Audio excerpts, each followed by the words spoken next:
เอานะพี่น้องสำหรับคลิปนี้กะนี่แหละทางสร้างเพิ่นกะกำลังเอาเสาห้องน้ำลงไปฝังเนาะเพิ่นกำลังจะห้ามจะเดินขับเย็นเดียวได้ถอยจะให้เห็ดปวกว่าน่ะแล้วมันออกว่าเห็ดปวกไปทางไหนรถตาราง เพราะว่าได้นี่เลยเพราะมันอยู่ในไอ้แก่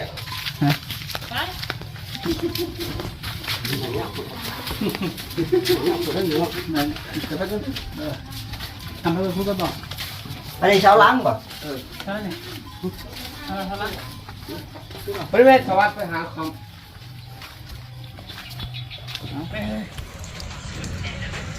เอานะพี่น้องซึ่งสำหรับคลิปนี้กะสิได้มาอัปเดตห้องน้ำของเพิ่นนะพี่น้องซึ่งสร้างเพิ่นก็ได้เมื่อตั้งแต่โดนแล้วเนาะฝนตกนะพี่น้องเพิ่นเฮ็ดอีหยังบ่ได้เลยเนาะตอนนี้ก็คือนี่แหละเพิ่นขุดขุมแล้วก็เทปูนแล้วก็เอาเสาลงเนาะแต่ก็ยังบ่ทันได้เทซีมังลงนะพี่น้องเพราะว่าฝนตกเพิ่นเฮ็ดยังบ่ได้เนาะน้ำก็ห้องเต็มอยู่4ต้นเนาะซึ่งเพิ่นมามื้ออื่นเพิ่นก็สิได้เอาน้ำออกแล้วก็ก้อยปูนเทลงนะพี่น้องซึ่งห้องน้ำของเพิ่นเนี่ยก็คือความยาว2เมตรความกว้างเนี่ย1.60 เมตรนะพี่น้องก็คือห้องถ่ายเนี่ย1.10 เมตรห้องอาบเนี่ย1.50 เมตรเนาะก็คือห้องอาบจะใหญ่กว่าห้องถ่ายนะเพราะว่าห้องอาบนี่เขาจะใส่สารพัดประโยชน์ได้เนาะซึ่งพ้นตกนะพี่น้องเขาก็หยุดพ้นตกได้ประมาณเกือบ1 ชั่วโมงเนาะตกเดี๋ยวพาไปเบิ่งใกล้ๆก่อนเด้นะพี่น้องน้ำคิดว่ามื้ออื่นน่าจะบ่บกเพราะว่าทางล่างมันเป็นอันซีมังลาดมื้ออื่นเพิ่นมาเพิ่นก็จะตักออกกับบ่แน่นะพี่น้องตัวนี้ก็ยังบกแค่ค่าแบบว่า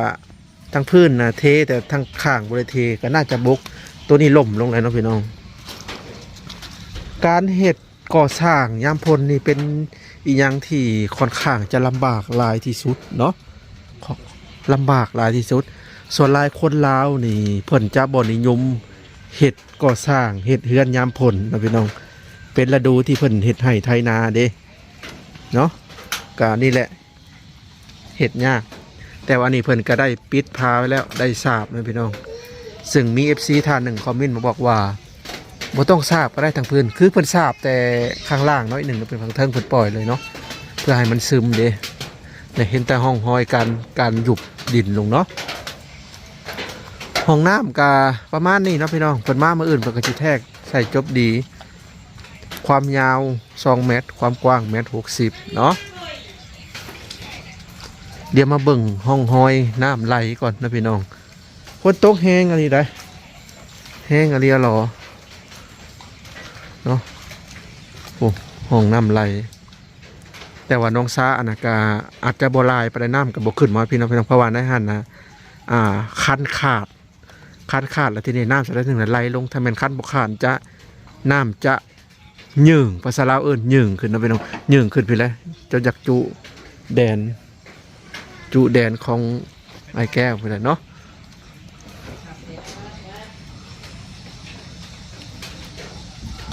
ประมาณนี้นะพี่น้องเพิ่นก็ได้เมื่อตั้งแต่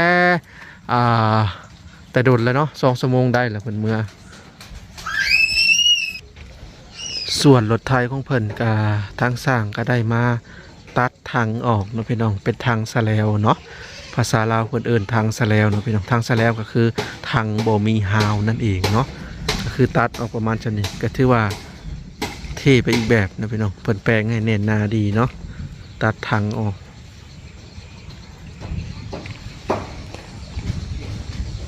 เดี๋ยวหันมาทางนี้ก็มาเบิ่งร่องรอยน้ำไหลเนาะพี่น้องร่องรอยน้ำไหลก็ถือว่าไหลแห้งอยู่เนาะโกนไปเรื่อยๆนะพี่น้องน้ำเสาะไปเรื่อยๆแต่กับบ่เป็นยังนะพี่น้องเพราะมีผู้ใหญ่ใจดีทั้ง2บ่สัญญาเพิ่นจะลงท่อให้น้องเบยเนาะท่อความกว้างนะ30นะพี่น้องความกว้างนะ30ประมาณ17ท่อนะพี่น้องก็คือวันพรุ่งนี้เพิ่นมาส่งเนาะก็คือทาง2บ่สัญญาให้ประพรสั่งไปแล้วล่ะ17ท่อนนะพี่น้องเพราะว่าเนื้อที่ดินของน้องเบยนี่จากนั่นมาลักหัวโตสุดมาพี่16 เมตรนะพี่น้องแต่ท่อต้องเลยไปเพื่อว่าถมดินมันจะอันนั้นเนี่ยนะต้องเลยออกไปนะพี่น้อง ตัวนั้นก็ต้องเลิกไปน้อยหนึ่งถ้าสิสร้างทงเป๊ะเนี่ยมันก็บ่ปานนั้นมันต้องมีการเลยๆออกเพื่อถมดินดิเนาะกาลักหัวก็ล่มระนาดกันไปก็มีแต่ว่าได้ท่อมาแล้วก็บ่ฮู้ว่าบ่สัญญาเพิ่นจะลงมือเองบ่หรือว่าจังใดถ้าเพิ่นลงมือเองก็ป้าโทษนะพี่น้องก็ถือว่าเป็นงานหนักเลยทีเดียวเนาะบ่ฮู้ว่าเพิ่นจะพังท่อเลยบ่หรือว่าเพิ่นสิเฮ็ดใดๆเนาะหรือว่าสิถอดลักหัวขึ้นเบิดแล้วก็ใส่ท่อเลยก็ได้คือกันนะพี่น้องเว้ยนะถ้าว่าอยากให้แบบดีๆนี่มันต้องแบบนี้นะพี่น้องมันต้องใส่ปูนกับหินกับทรายเนาะคือจะเฮ็ดเป็นร่องแล้วก็เทแล้วก็เอานี่วางลงแต่ในเฮือนมาพร้อมกับแบบนี้แหละขุดดินแล้วท่อพังใช่เลยก็ได้คือกันมีแต่ว่าสาบตัวข้อต่อท่อนะก็ได้นะพี่น้องมันเป็นน้องเป็นโกนถ้าว่าบ่มีการแก้ไขบ่นี่นะเพื่อวิทย์ยามพลฮอดเดือน11เดือน12ฮอดเดือนพฤศจิกธันวาคมอีกบ่กี่เดือนข้างหน้านี่ประพอดคิดว่าวื้อเบิดคำว่าวื้อคือภาษาลาวนะพี่น้องภาษาท้องถิ่นบ้านประพอดเนี่ยวื้อก็คือโกนก็คือแบบดินกัดเฉาะไปเลยเห็นนะบางคนก็บ่เข้าใจคำศัพท์บางท้องถิ่นเนาะประมาณนี้เราไปลองแต่ว่าดินของไอ้แก้วเนี่ยมันเป็นดินแบบว่าดินขุขะดินมักหินนะพี่น้องเป็นดินพารานและก็เฮ็ดให้แบบน้ำเสาะเนี่ยบ่ค่อยปานใดแต่ว่าดินนองเบยเป็นดินแบบดินทรายดินกลางนาเนาะแล้วมันก็ความแตกต่างมันก็แตกต่างกันนะพี่น้องแต่ว่าดินนี่ฮะต้องเอาถมในเฮือนหมายถึงว่าถมเอวเฮือนนะพี่น้องแน่นแต่ดินนี่ฮะเหมาะกับถมเดินแต่ดินแบบนี้ฮะเหมาะกับใส่ในเฮือนนะเฮาก่อเฮือนแล้วเอาใส่พื้นเฮือนให้ดิพี่น้องแจบดีมันเป็นดินทรายแต่ดินถมเดินเนี่ยแบบนี้เหมาะแต่ก็เฮาเลือกบ่ได้หรอกนะพี่น้องว่าจะอยากได้ดินแบบนั้นแบบนี้เพราะว่าคือช่วงนั้นช่วงที่ชื่อดินนองเบยเขาประจกอยู่พุ่นเนาะพี่น้องก็แล้วแต่ว่ารถก็เจ้าจกโซนใดช่วงใดของดินนะพี่น้องเฮาบ่มีสิทธิ์แบบว่าอยากได้ดินแบบนี้นะพี่น้องเนาะอันนี้ก็ต้องอยากให้เข้าใจนํกันแล้วก็ต้นไม้อันนี้น้องเบยเพิ่นลงมือเองนะพี่น้องบ่ฮู้ว่าเพิ่นคิดได้จังได๋ว่าเพิ่นเอาลงเองเนาะเพิ่นจะคิดว่ายันมันหักทับเฮือนเพิ่นบ่หรือว่าจังไดเนาะเพิ่นกระฮอนลงหรือว่าเพิ่นคิดแบบว่าอนาคตนะพี่น้องอนาคตแบบว่าเวลาหานลงเวลามันแตกอีกปีหน้ามันก็จะเป็นผุ่มงามบัดนี้ก็โอเคคือกันเนาะส่วนอันน่ะนะพี่น้องส่วนแม่น้องเบยกับพ่อหน้าน้องเบยนี่ยังบ่ทันมานะพี่น้องยังบ่ทันมาเพิ่นเมื่อนี่ได้แล้วอาทิตย์หนึ่งเนาะเหตุผลที่เพิ่นเมื่อก็คือเพิ่นว่าจะเมื่อเอาไก่เอาเป็ดมาเลี้ยงนะพี่น้องและประพรได้ยินเบื้องหลังบอกว่าเพิ่นน่าจะเมื่ออยู่ดุลพอสมควรนะพี่น้องตามที่เพิ่นเว้านะเพิ่นบอกว่าเฮือนน้องเบยยังบ่ทันได้เฮ็ดแล้วเพิ่นจะบ่มาถ้าว่าปราบได้เฮือนน้องเบยมีการเฮ็ดแล้วเพิ่นจะมาเนาะพี่น้องเพิ่นเว้าแบบนี้เนาะเอาตัดมาที่กระท่อมของไอ้แก้วต่อเนาะพี่น้องส่วนกระท่อมของไอ้แก้วก็ยังคงสภาพเดิมเนาะก็ถือว่าลบแดดลบผลได้พอสมควรเนาะพี่น้องปัจจุบันนี้กระท่อมของไอ้แก้วก็เป็นทั้งทีมงานเฮานอนเนาะก็มีทั้งเบาน้อยเสียงลายเบาสัญญาถิ่นเมืองซนเนาะพี่น้องก็คือ2คนในบ่อนนี้เนาะพี่น้องกระท่อมบ่อนนี้เนาะส่วนบ่พรกับบ่ล่าก็อยู่เทิงเฮือนเนาะพี่น้องอยู่เทิงเฮือนที่จริงแล้วนะทั้งบ่น้อยกับบ่สัญญาก็เพิ่นก็อยากนอนจริงแล้วก็อยากให้เพิ่นนอนนำกันแหละแต่ว่าเพิ่นก็อยากแบบเป็นส่วนตัวนะพี่น้องก็เลยแบ่งมานอนนี่เนาะแต่ว่าโซนเฮือนครัวนี่ก็ยังมีการแบบเฮ็ดอยู่เฮ็ดกินอยู่เนาะพี่น้องเครื่องของอุปกรณ์ของเพิ่นก็ครบเนาะก็ใกล้จะเบิดแล้วล่ะบ่ว่าสิเป็นสูตรรสน้ำปรุงน้ำปลากระทงกระเทียมเนาะพี่น้องนี่น้ำตาลบนโซนนี่แต่ก็โซนนี่ก็เป็นโซนบนดังไฟเนาะ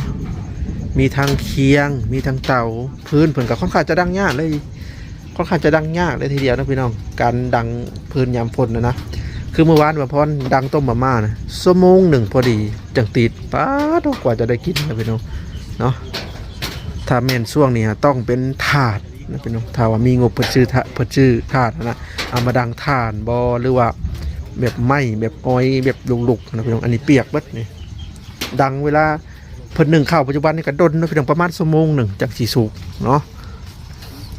ยามนี่ยามพ่นเด้เฮ็ดให้พ่นพระพื้นก็เปียกนี่คือสิแล้วนะพี่น้องควันกุ้มเลยเนาะเอาตัดผ้ามาที่น้องสะคือเก่านะพี่น้องซึ่งน้องสะก็ประมาณนี้เนาะคำเป็นคันบกขาดในน้ำจะอยู่ระหว่างนี่นะพี่น้องเวลาขึ้นแต่เพิ่นกับบริซ้อมแซมเนาะเหตุผลที่เพิ่นบ่ซ้อมแซมกันน่าจะมันกระทบกระเทือนที่ดินของเพิ่นนะพี่น้องเพิ่นก็เลยเบิกซ้อมแซมไปได้เนาะอีกอย่างก็เป็นนองรวมเนาะสมมุติว่าซ้อมแซมคันใหญ่ๆนี่คือผู้คนอยู่บริเวณแถวนี้ก็โยกน้ำมันก็จะอยากท่วมบ้านเพิ่นก็เลยแบบนั้นส่วนโซนนี่ก็ขาดพี่น้องใจบนหันแหละขาดคือกันรถไปบ่ได้แล้ว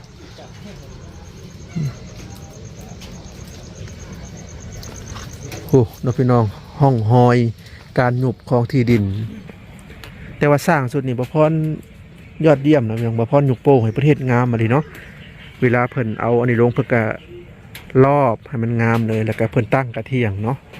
ที่ว่าโอเคเลยสร้างสุดนี้แต่ว่าสร้างสุดนี้กับ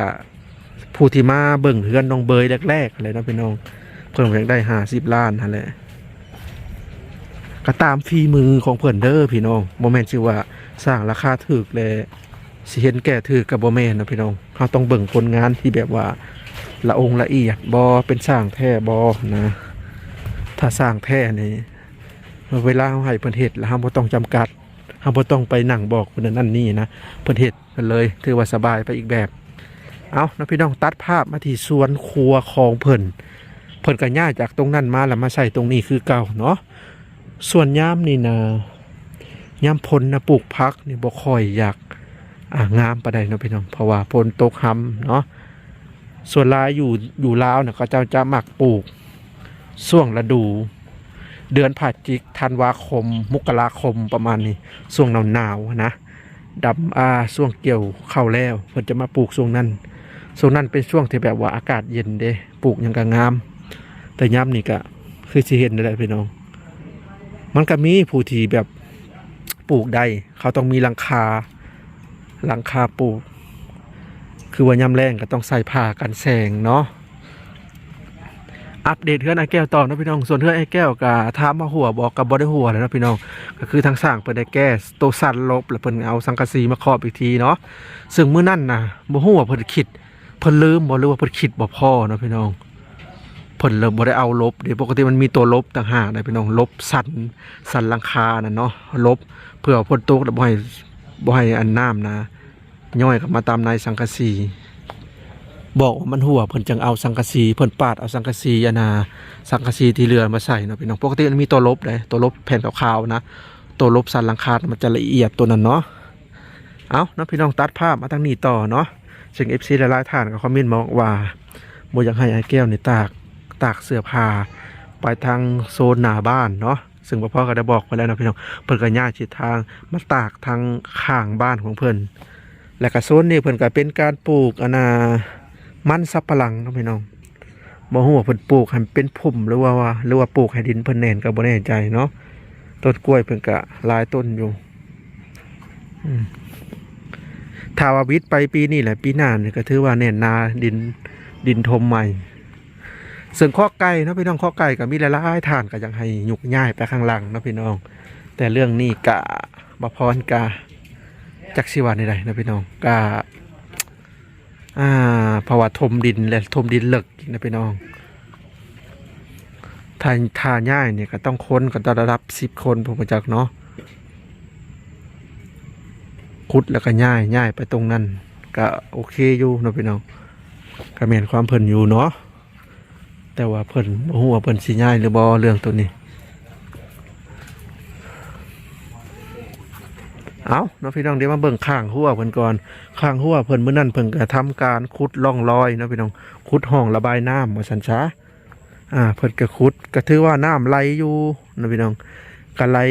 คือไหลแต่โซนนี้ไปเนาะโซนนี้ไปส่วนโซนนั้นก็ไหลลงพุ่นนะพี่น้อง อ้เริ่มเป็นห้องแล้วเด้นะพี่น้องเนาะบะพรกับเซียวตรงนี้นำแล้วเนาะต่อไปนี่สิกว้างขึ้นได้นี่ถ้ามีการแก้ไขก็บ่กว้างปานใดเนาะคือโดยเฉพาะกับเพื่อนน้องเบยก็มีการแก้ไขนะพี่น้องมีการแก้ไขก็ถือว่าเป็นห้องระบายน้ำเลย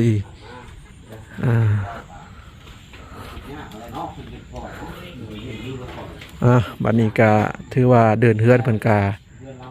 มีบ่อนแบบบ่อนย่างไปสะดวกเนาะแต่ก่อนก็ค่าเสาห้องน้ำนั่นก็ค่าท่อห้องน้ำบัดนี้ก็เอารถเข้ามาได้แล้วบัดนี้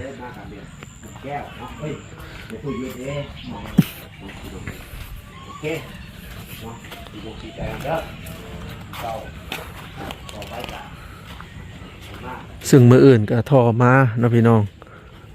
ก็ปกติก็ต้องใส่ท่ออยู่แล้วโซนนี่ถ้าบ่ใส่ท่อก็น้ำก็จักสิลงมาบ่อนใดเนาะเพราะว่าน้ำนี่จะลงมาโซนนี่เนาะพี่น้องเพราะว่าแถวนี้มันเป็นเนินกันเด้น้ำป่าน้ำกลางโคกป่าละเหมาะเนาะบ่ได้ใหญ่ได้พี่น้องป่านี่น้อยๆนึงเฮาอยู่พื้นดินคือว่าน้อยๆพอบินโดนเลยสัมป่าไก่ลินพอมุมสูงมันจะเป็นเห็นหมดเนาะตัดภาพมารถอีแตนเพิ่นมาเบิ่งใกล้ๆก่อนรถอีแตนไปก็ถือว่าใช้ได้นะพี่น้องจอด1-2 วันมาติดก็ถือว่าแกว่งบาดเดียวก็ถือว่าติดตอกๆเลยก็ถือว่าใช้งานได้16 ล้านกีบนะพี่น้อง 20,000 กว่าบาทขณะจักจินกะเพิ่นบ่ได้ติด1-2 วันก็ติดตอกๆกันเลยเนาะเพิ่นมีการฉีดสีใช่ไหมนะพี่น้องยางก็ถือว่ายางของแท้อยู่แล้วว่านี่เนาะไส้รถไถเดินตามปืนใหญ่ถือว่าแท้อยู่ยางกับบ่แท้กับพอไส้เนาะนี่รถอีแตนเพิ่นก็ได้ฉีดสีนี่เพิ่นก็อาจจะฉีดไปแบบมั่วๆไปเลยเนาะพี่น้องก็บ่ได้แม่นที่ว่าทำการคัดสนิมออกเลยฉีดนะพี่น้องเนาะถ้าจะให้ดีต้องคัดเห็นแต่เนื้อเล็กคัดละเอียดแล้วจากสีนั่นคือเป็นการดีเนาะนี่ใส่หลายปีจะเป็นลักษณะแบบนี้นะพี่น้องตาโลตาบ่แม่นกำเลี้ยวเนาะปกติมันสิหุ้มกลมๆมันสิกำเลี้ยวลามก็จนปึ้งเนาะนี่รถอีแตนเนาะนี่เด้บล็อกเคลื่อนรถเพิ่นก็ได้ก็ถือว่าแน่นหนาเนาะเพิ่นตัดออกครึ่งหนึ่งกลายครึ่งอีกเพิ่นตัดมันควรอยู่เยเนาะบัดนี้ก็ถือว่าโอเคส่วนหลายแถวบ้านมาพรนะก็เจ้านิยมเฮ็ดทางแบบนี้นะพี่น้องทางสะแลวแบบบ่มีพาเลยเวลาเอายังขึ้นก็ง่ายเอาไม้เอาตอกขึ้นก็ง่ายนะส่วนหลายเพิ่นจะนิยมการเฮ็ดแบบนี้แหละสร้างกับมาแก้ไขให้เพิ่นพอในเพิ่นขี่ตอกเนาะ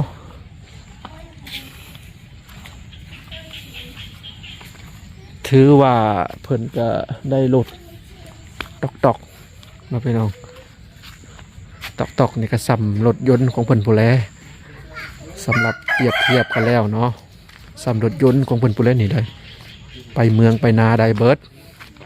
20 กิโลเมตรต่อชั่วโมงหรือว่า30 กิโลเมตรต่อชั่วโมงถ้าแม่นเพิ่นไปเมืองนี่จากนี่ไป5,000 ล้านนะ55 กิโลก็ใช้อยู่ประมาณใช้เวลาอยู่2 ชั่วโมงกว่าต้องคอยไปเลยเนาะเท่นะพี่น้องเท่สำหรับคนที่เขาเอิ้นยังวะเท่สำหรับคน คนที่นี่เนาะรถยนต์ประจำเรือนของเพิ่น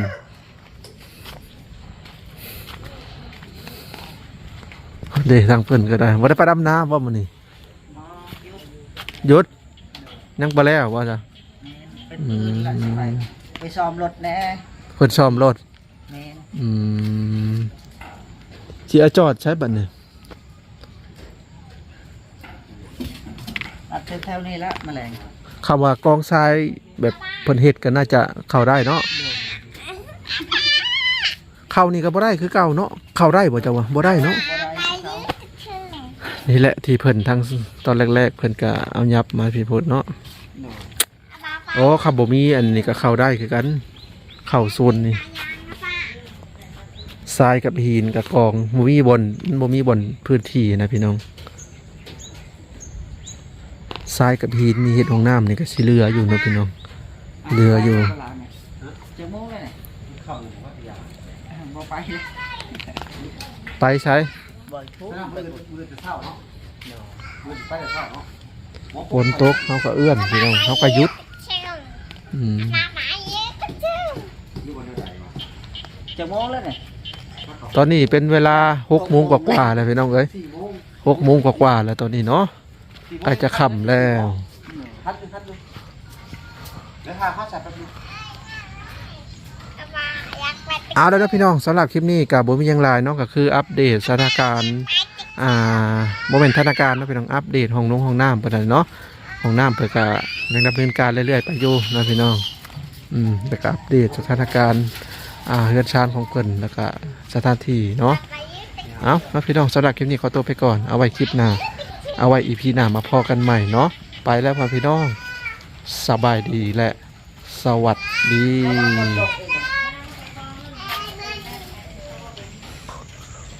คิดว่าพายุเข้าอีกแล้วนะพี่น้องมืดตื้อๆเลยแถวนี้เนาะ